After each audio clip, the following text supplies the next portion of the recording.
Okay, so we're working on a squint angle or obtuse corner.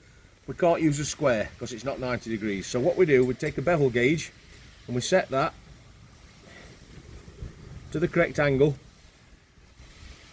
So we've got the angle of the squint, and we're going to transfer this onto a board, and then I'm just going to mark it up. I'm then going to extend them lines with my spirit level.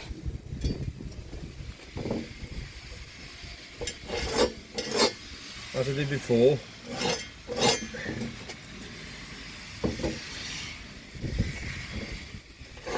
Go to there. Okay, now I've got my angle. Again, I need to bisect that angle. So I'm going to take my dividers again. It's the same as I did with the square. We're just starting differently because it's a different angle.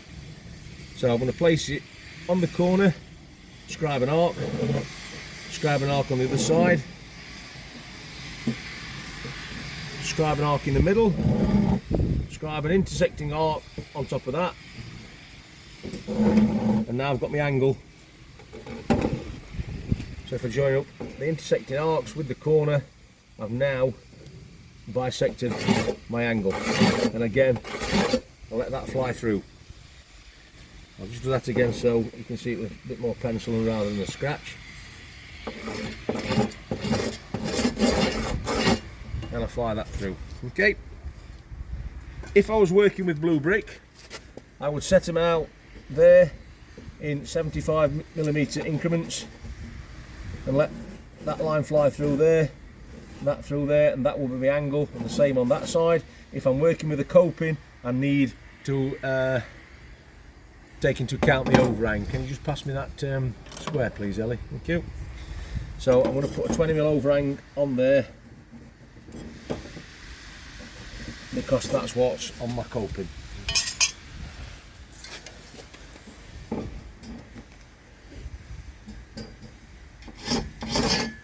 Take that through the line again,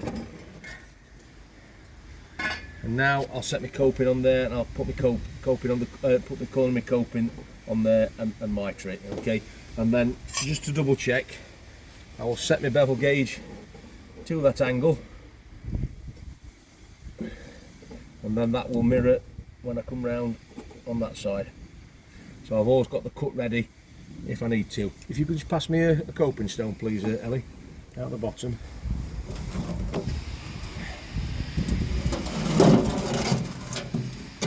That's lovely, thank you. So just to show again, if I'm working with blue brick, I'm working on the face of my wall. If I'm working with a coper, I put the edge of my coper on the overhang and slide it to that position there.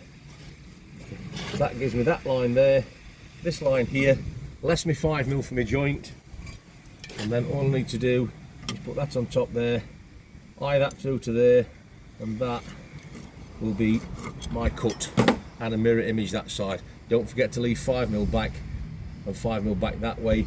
That will form your 10mm joint. Thank you, Liam.